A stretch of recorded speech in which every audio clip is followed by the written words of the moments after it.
You know, you really can't get enough self-care. It's very important, and people just don't do it enough, myself included. Right now, Catherine Hull is here with us from Catherine Hull, Self-Care and Empowerment. Yes. I love that. So you're here to give us some tips to make us feel better about ourselves. I hope so. Can you tell us about Catherine Hull, Self-Care and Empowerment?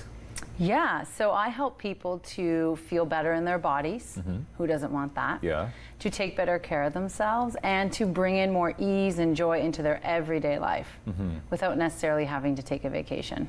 Which is sometimes a challenge, right? Because Yeah. sometimes people think that they need to go to that sunny beach or something like that, Yeah. but you can just do it in your own mind, your own Right, body. if we had to wait a whole year for that 1 week, that's miserable to me. Plus, it's not always affordable to That's go right. on vacation. You got something that's affordable. I do. Okay. So I have a free 7-day at-home self-care challenge, which is, I call it the Me Treat. It's a retreat for you to do whenever you want to do it in the comfort of your own home. And there's a whole bunch of different self-care tools, which I put together to help people kind of pick and choose and find what works for them. Okay. So mymetreat.com is where you go to find it. Why did you get into the self-care business? Well, I've been in this industry for 10 years. Yeah. I started as a personal trainer and then moved into alignment therapy, working with the physical aspect of self-care. But then I found that the mind and the spirit were so much a part of that I couldn't deny it. So I'd been doing energy healing and coaching myself with people for my own issues, and then I naturally added that to the toolbox to help others. And so now my approach encompasses body, mind, and soul self-care, because I find that that's the only real way to really find that ease and that joy in your life. Okay.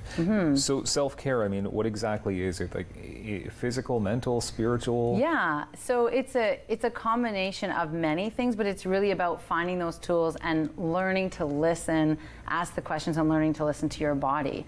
Learning to know what feels right at what moment for you.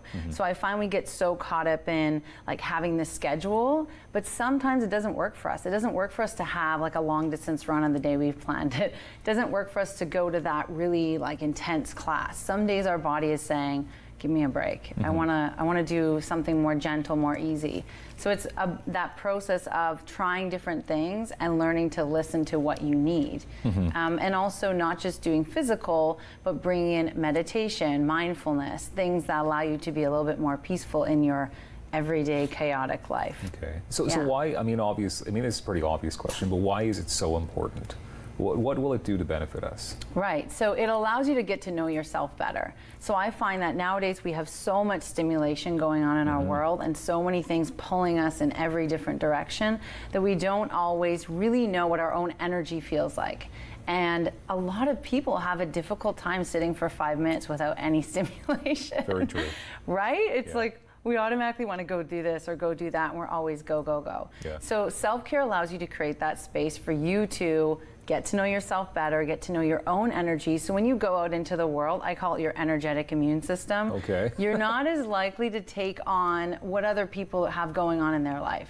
So you can kind of stay grounded in who you are, and if there's a negative person coming into your space, it doesn't affect you the same way. It doesn't pull you down. Wow. Yeah. So what's the easiest ways then to do this? Can you give us some of the tips that would be on your website? So really simple, easy ways. You want to start small. So people often, they get overwhelmed because they have this big overhaul of their health and they have to do all these things. So starting small is really key. Doing something that, it could be like taking a walk outside in nature, doing some meditation, some reading that's really uplifting to you, journaling. Gratitude, I often say, is the healer of the healer of a lot of things. Okay. So writing in a gratitude journal, listing 5 things that you're really grateful for. We can often get so worried and stressed about what we don't have in our life that we don't focus enough on what's going right.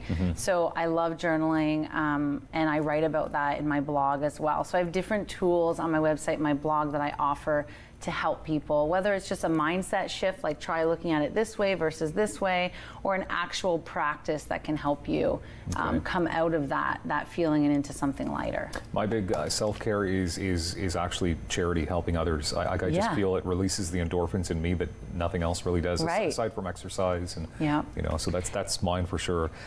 When is the best time to practice it though? Like, when do you know it's time to practice? I would say any time if you're in despair and you're like overwhelmed, 10 out of 10, just do something, yeah. something small. And then eventually you want it to be a proactive practice rather than reactive. Just like in our healthcare system, we generally are reactive, but we are leaning more towards that Eastern philosophy of proactive. So you want it to be a daily thing. Maybe in the morning would be best before you start your day. Mm-hmm. I don't even like see my children before I come out of my room. I do some yoga before I even come out of the room, because then I'm a mom.